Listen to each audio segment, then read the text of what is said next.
విఘ్నేశ్వరాయ నమః. అందరికీ నమస్కారం అండి. నేను మీ Ratna. Welcome to our channel. ఈరోజు మనం ఈ వీడియోలో 2026 సంవత్సరంలో మహాశివరాత్రి ఎప్పుడు వచ్చింది, అది ఫిబ్రవరి 14న లేక 15న, ఎప్పుడు అని తేదీ, తిథి, వారం, నక్షత్రం ఏమిటి, అలాగే లింగోద్భవ నిష్టకాల పూజా సమయం ఏమిటి, ఉపవాస జాగరణ నియమాలు ఏమిటి, మహాశివరాత్రి విశిష్టత ఏమిటి, ఈరోజు మనం ఈ వీడియో ద్వారా పూర్తి వివరాలు తెలుసుకుందాం. వీడియోని ఎక్కడా కూడా స్కిప్ చేయకుండా చూడండి, అప్పుడే మీకు పూర్తి వీడియో అర్థమవుతుంది.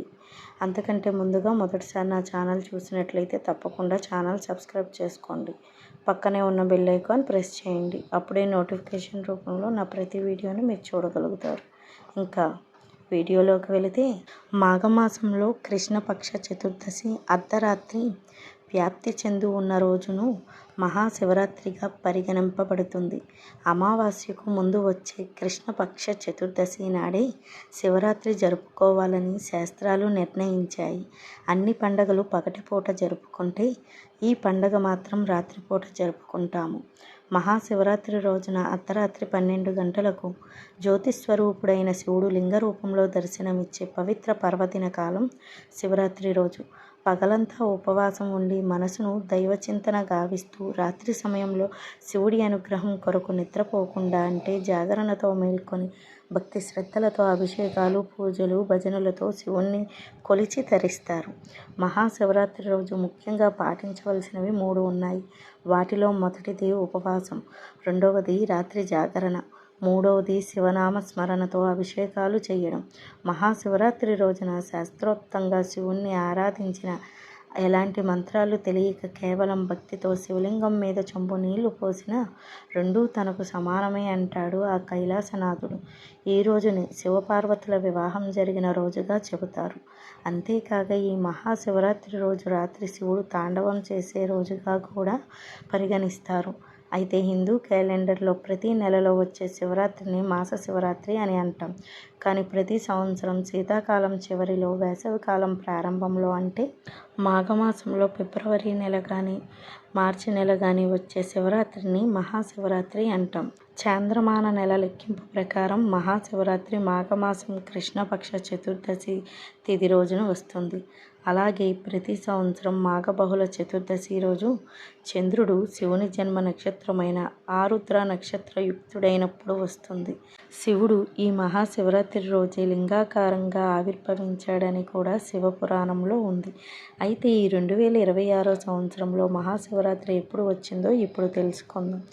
స్వస్తి శ్రీ చాంద్రమాన శ్రీ విశ్వావసు నామ సంవత్సరం మాఘమాసం బహుళ చతుర్దశి తిథి అనేది 2026 సంవత్సరం ఫిబ్రవరి 14 శనివారం పగలు 3:45 నుండి ఫిబ్రవరి 15 ఆదివారం సాయంత్రం 5:03 వరకు అయితే ఈ త్రయోదశి తిథి అనేది ఉంది. మన హిందూ పంచాంగ ప్రకారం సూర్యోదయానికి ఏ తిథి అయితే ఉంటుందో ఆ రోజు ఆ తిథిగా పరిగణిస్తాం. కాబట్టి మాఘ బహుళ త్రయోదశి తిథి అనేది సూర్యోదయానికి ఫిబ్రవరి 15న ఉంది. కాబట్టి ఈ 2026 సంవత్సరంలో మహాశివరాత్రి పండుగను ఫిబ్రవరి 15 ఆదివారం రోజున జరుపుకోనున్నాం. ఈరోజు నక్షత్రం ఉత్తరాషాఢ నక్షత్రం. అలాగే మహాశివరాత్రి రోజున పూజకు అత్యంత పవిత్రమైన సమయం నిశీతకాల పూజా సమయం. ఇది అర్ధరాత్రి సమయం. కాబట్టి ఈ సంవత్సరం నిశీతకాల సమయ ముహూర్తం అనేది ఫిబ్రవరి 15వ తేదీ ఆదివారం రాత్రి 11:55 నుండి రాత్రి 12:56 వరకు ఉంటుందని పండితులు చెప్తున్నారు. అలాగే ఉపవాస జాగరణ విరామణ సమయం అనేది ఫిబ్రవరి 16 సోమవారం ఉదయం 6:42 లోపుగా పూజ ముగించుకొని ఉపవాస జాగరణను విరమించుకోవచ్చు. ఉపవాసం అంటే ఉప ప్లస్ ఆవాసం అంటే శివనామ స్మరణతో శివుడికి దగ్గరగా ఉండటం అని అర్థం. ఈ పర్వదినాన ఎలాంటి ఆహారం తీసుకోకుండా శివుణ్ణి పూజించి అభిషేకించడం వంటివి చేయడం వల్ల అష్టైశ్వర్యాలు, పుణ్యఫలాలు దక్కుతాయని, శివరాత్రి రోజు జాగరణ ఉండటం వల్ల రాత్రిపూట చేసే శివార్చన, శివాభిషేకం వల్ల శరీరంలో తేజస్సు కలిగి పాపాలు నశించి పుణ్యం ప్రాప్తించి శివానుగ్రహం కలుగుతుందని పురాణాలు పేర్కొన్నాయి. శివరాత్రి రోజు లింగోద్భవ సమయం అంటే అర్ధరాత్రి సమయంలో గనక శివుణ్ణి అభిషేకిస్తే పునర్జన్మ ఉండదని ప్రతీతి. ఈరోజు ఉపవాసం జాగరణతో పాటు శివనామాలను శివపురాణాలను చదువుకుంటే విశేష శుభ ఫలితాలు కలుగుతాయంట. ఇదండి ఈరోజు వీడియో కనుక నచ్చినట్లయితే లైక్ చేయండి, షేర్ చేయండి, అలాగే మన ఛానల్ని సబ్స్క్రైబ్ చేసుకోండి. మళ్ళీ మరో కొత్త వీడియోతో కలుసుకుందాం. Thank you for watching.